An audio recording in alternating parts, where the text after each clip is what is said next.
ব্যক্তিদের কথা বলার কয়েকটা নিয়ম আছে। আপনি কোন কথা কোন জায়গায় বলবেন এটা বোঝার নাম হলো ব্যক্তিত্ব। কোন মজলিসে কোন কথা বলবেন, এই জায়গায় এই কথাটা পারফেক্ট নয়, আপনি পট করে গিয়ে সেটা সেখানে বলে দিলেন, আপনাকে ব্যক্তিত্বহীন মনে করা হবে।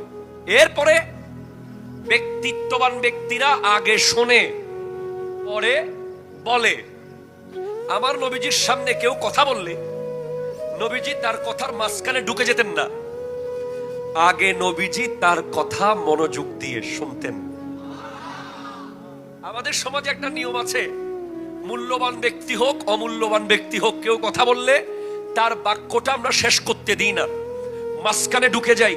অনেক সময় গাড়িতে এমন হয়, ট্রেনে এমন হয়, রুমে এমন হয়, মিটিংয়ে এমন হয়, এই মাঝখানে ঢুকে যাওয়া, তার কথাটা শেষ করতে না দেওয়া, এটা ব্যক্তিত্বের পরিচয় নয়, এটা ব্যক্তিত্বহীনতার পরিচয়। যেখানে ইমামুল আম্বিয়া ওয়াল মুরসালিন, সাইয়্যিদুল আম্বিয়া, সামনে যিনি আছেন তার কথা শুনতেন, সে বাচ্চা হোক, বৃদ্ধ হোক, সে তরুণ হোক, সে গরিব হোক, সে মিসকিন হোক, সে ফকির হোক, যেই কথা বলতো আমার নবী মনোযোগ দিয়ে তার কথা আগে শুনতেন, পরে আমার নবী তাকে রিপিট দিতেন। That is personality. এরপরে আমরা কথা বলার সময় কথা বলতেছি, একজনের সাথে তাকাচ্ছি আরেকজনের সাথে। আপনি আপনার আব্বার সাথে কথা বলতেছেন, তাকাচ্ছেন আপনি মোবাইলের দিকে। আপনি আপনার মায়ের সাথে কথা বলতেছেন, তাকাচ্ছেন আরেক দিকে। আপনি একটা মুরব্বীর সাথে কথা বলতেছেন, তাকিয়েছেন বাইকের দিকে। এটা হচ্ছে আদবের খেলাফ, ঠিক কিনা? জোরে কথা বলেন। যার সাথে কথা বলবেন, যতক্ষণ বলবেন তার সাথে আই কন্টাক্ট করার চেষ্টা করবেন, অথবা তার দিকে ফিরে কথা বলতে হবে। এটা হলো কথার আদব, এটা আমার নবী শিক্ষা দিয়েছেন। এরপরে মুখে মুস্কি হাসি রাখা। আমার নবী যখন কথা বলতেন, আমার নবীর মুখে মুস্কি হাসি থাকতো।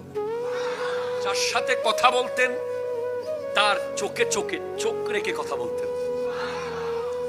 এবং নবীজি এমন মার্জিত ভাষায় কথা বলতেন যে সামনে যিনি থাকতো উনি মুগ্ধ হয়ে শুধু শুনেই থাকতো আর শুনেই থাকতো।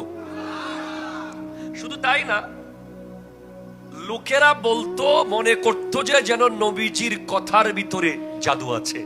আমাদের সমাজে এমন এমন ব্যক্তি আপনি পাবেন,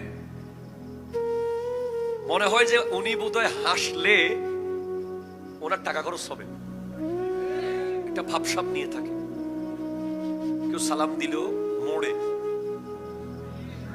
ভাত খেতে বললেও মোড়ে, বিয়েতে দাওয়াত দিল উনি মোড়ে।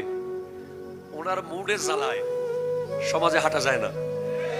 এখানে নাই আর কি, বোঝ জায়গায় আছে তো সিরিয়াস মুড, সালাম দেও না, সালাম নেও না, জাস্ট এমন একটা ভাব আছে, এইভাবে করে ভাবে থাকে অল টাইম। আরে আপনি কি হয়ে গেছেন? যেখানে আমার নবী মুস্কি হাসির মূল্য বলতে গিয়ে বলছেন, তাবাসসুমুকা ইলা ওয়াজহি আখিকা সাদাকা।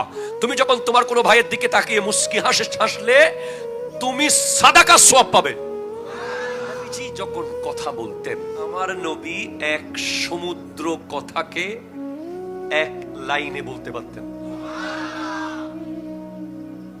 আমার নবী শব্দ বলবে একটা, সেখান থেকে কথা বের হবে কোটি কোটি। আমি আপনাকে একটা উদাহরণ দেই একটা হাদিস দিয়ে। আমার নবী ইরশাদ করছেন, ইগতানিম খামসান কাবলা খামসিন। পাঁচটা বিষয় আসার আগে অন্য পাঁচটা বিষয়কে তোমরা গনিমত মনে করো। এক, শাবাবাকা কাবলা হারামিক। তোমার যৌবনকে গনিমত মনে করো বৃদ্ধ হয়ে যাওয়ার আগে। ওয়া সিহহাতাকা কাবলা সাকামিক। তোমার সুস্থতাকে মূল্যায়ন করো অসুস্থ হয়ে যাওয়ার আগে। ওয়া ফারাগাকা কাবলা শুগলিক। তোমার বেকার টাইমকে মূল্যায়ন করো ব্যস্ত হয়ে যাওয়ার আগে। ওয়া গিনাকা কাবলা ফাকরিক। তোমার ধন দৌলতকে মূল্যায়ন করো গরিব হয়ে যাওয়ার আগে।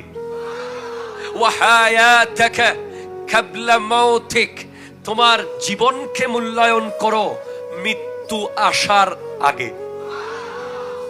এই 5 লাইন কথা দিয়ে ফেলে দিলেও 5 ঘন্টা ওয়াজ করা যাবে। আমার নবী 5 লাইনের মধ্যে 5000 কথাকে নিয়ে এসেছেন।